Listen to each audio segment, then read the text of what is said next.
ತೆಲಂಗಾಣಕ್ಕೆ ನೀರು ಬಿಡ್ಬೇಕಾದ್ರೆ ಪರಿಜ್ಞಾನ ಇರಲಿಲ್ವಾ? ನಮ್ಮ ರೈತರು, ಕರ್ನಾಟಕದ ರೈತರು, ಯಾದಗಿರಿ ಜಿಲ್ಲೆ ರೈತರು, ರಾಯಚೂರು ಜಿಲ್ಲೆ ರೈತರು, ಕಲಬುರಗಿ ಜಿಲ್ಲೆ ರೈತರು, ನಮಗೆ ನೀರಿರಲ್ಲ, ನಮ್ಮ ಬೆಳೆ ಸತ್ತೋಗುತ್ತೆ, ನಮ್ಮ ರೈತರಿಗೆ ಸಮಸ್ಯೆ ಆಗುತ್ತೆ ಅಂತ ತೆಲಂಗಾಣಕ್ಕೆ ನೀರು ಬಿಡ್ಬೇಕಾರೆ ಇವ್ರು ಬುದ್ಧಿ ಇರಲಿಲ್ವಾ ಅಂತ. CM ಅವ್ರಿಗೆ ಇದು ಗಮನದಲ್ಲಿಲ್ಲ ರೀ. CM ಗಮನದಲ್ಲಿಲ್ಲ, CM ಗಮನದಲ್ಲಿಲ್ಲ, ICC ಅಧ್ಯಕ್ಷರು ಗಮನದಲ್ಲಿಲ್ಲ. ಅಂದ್ರೆ ಈ ICC ಸಲಹಾ ಸಮಿತಿ, ನೀರಾವರಿ ಸಲಹಾ ಸಮಿತಿ ಅಧ್ಯಕ್ಷ ತಿಮ್ಮಾಪುರ್ ಅವ್ರ ಗಮನದಲ್ಲಿಲ್ಲ.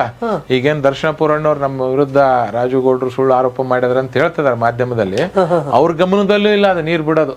ಓಕೆ, DK ಶಿವಕುಮಾರ್ ಅವರು ಇಂಡಿವಿಜುವಲ್ ಡಿಸಿಷನ್ ಮಾಡಿ ಬಿಟ್ಬಿಟ್ಟಾರೆ. ನಾವು ಹೋಗಿ ಸ್ಟಾಪ್ ಮಾಡ್ಸಕ್ಕೆ ಇನ್ನ ನೀರು ಬಿಡ್ತಿದ್ರು.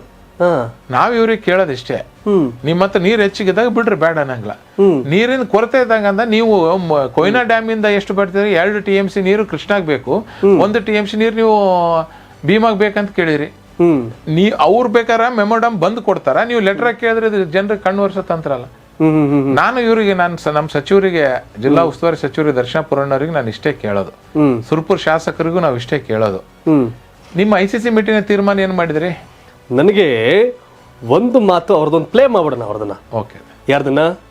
ನಮ್ಮ ಏನು ದರ್ಶನಾಪುರವರು ಒಂದು ಮಾತು ಹೇಳಿದ್ರು ಸ್ಪಷ್ಟವಾಗಿ ಆರೋಪಗಳು. ಯಾಕಂದ್ರೆ ನೀರು ಬಿಟ್ಬಿಟ್ಟವ್ರ ಅವ್ರ ಸರ್ಕಾರ, ಮಂತ್ರಿಯಾಗಿ ನೀರು ಯಾರು ಬಿಡಕ್ಕೆ ಕೇಳಿದ್ರು ಗೊತ್ತಿಲ್ಲ, ನೀರು ಎಷ್ಟು ಹೋಗಿದೆ ಲೆಕ್ಕ ಗೊತ್ತಿಲ್ಲ.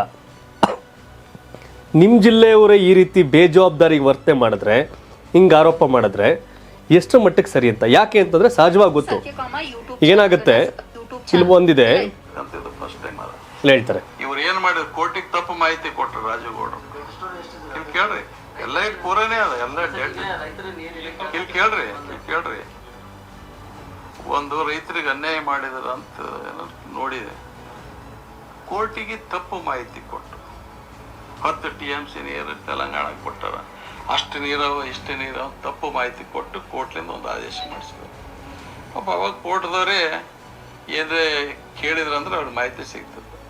ಅವಾಗ ಕೋರ್ಟ್ದು ಅವ್ರ ಪರವಾಗಿ ಬಂದಾಗ ನನಗೆ ಭಾಳ ಆಶ್ಚರ್ಯ.